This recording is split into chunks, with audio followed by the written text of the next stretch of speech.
In the town of Oak Haven lived a man named Thomas, or Tom as everyone called him. He was a widower. His wife, Amelia, had died 3 years prior to an illness. And every night for the past 3 years, he heard what sounded like her voice calling out his name from the forest just outside of town. The strange thing was, he wasn't the only one who heard it. The whole town heard it. But come morning, they'd all claim it must have been a dream. Only Tom knew what he heard was real. But why? Why did he keep hearing his wife's voice if she were truly dead? It was a cold winter night and the fog hung heavy in the air. Tom sat by the fire in his home, a single tear rolling down his weathered face. The voice echoed through his home, seeming to shake the very foundation it stood on. "Thomas!" it called out again, and it sounded so close this time. "Thomas, come with me!" It beckoned. Tom got up.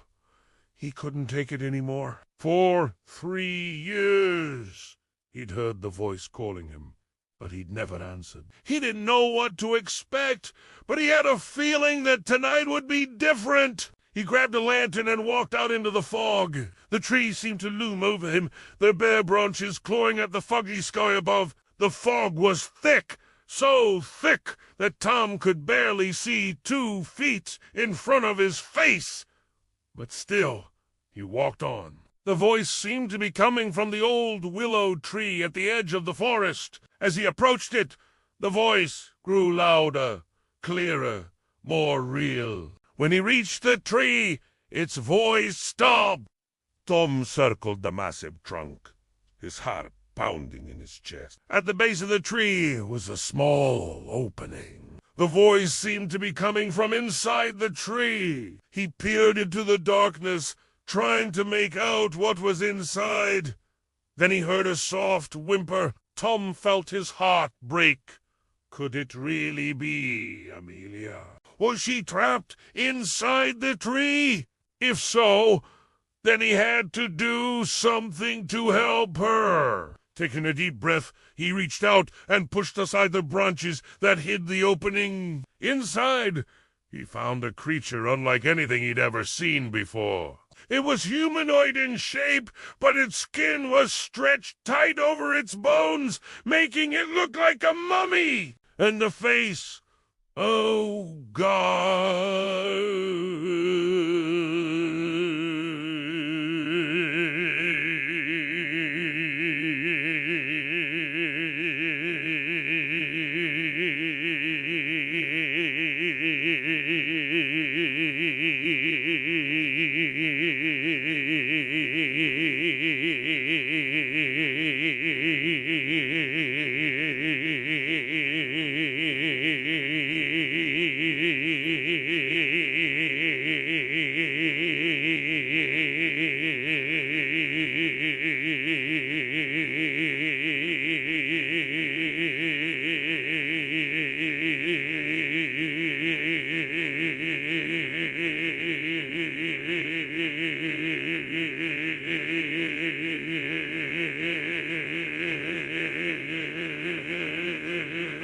It was Amelia's face, but not alive. It was a mask made of her skin, a mockery of the woman he once loved.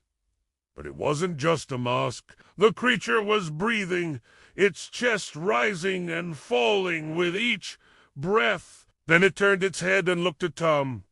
Its eyes were black pits of nothingness, and yet they seemed to hold a familiar spark. The creature spoke, its voice raspy and weak. "Thomas! Is that really you?" It tried to get up, but Tom stopped it with a hand. "Don't move," he said, his voice shaking. The creature looked at him, its eyes filled with a deep sadness. "I'm sorry," it whispered. "I didn't mean to scare you. How can you speak? How can you move?" Tom asked, his voice filled with wonder. The creature looked down at its hands. "I don't know," it said. "I just woke up and I felt this overwhelming urge to find you." Tom took a step closer. "Why? Why did you find me?" The creature looked up at him, its eyes filled with a deep love. "Because I love you," it whispered. "I've loved you since the moment we met, and I always will." Tom felt his heart break all over again. He wanted to believe her.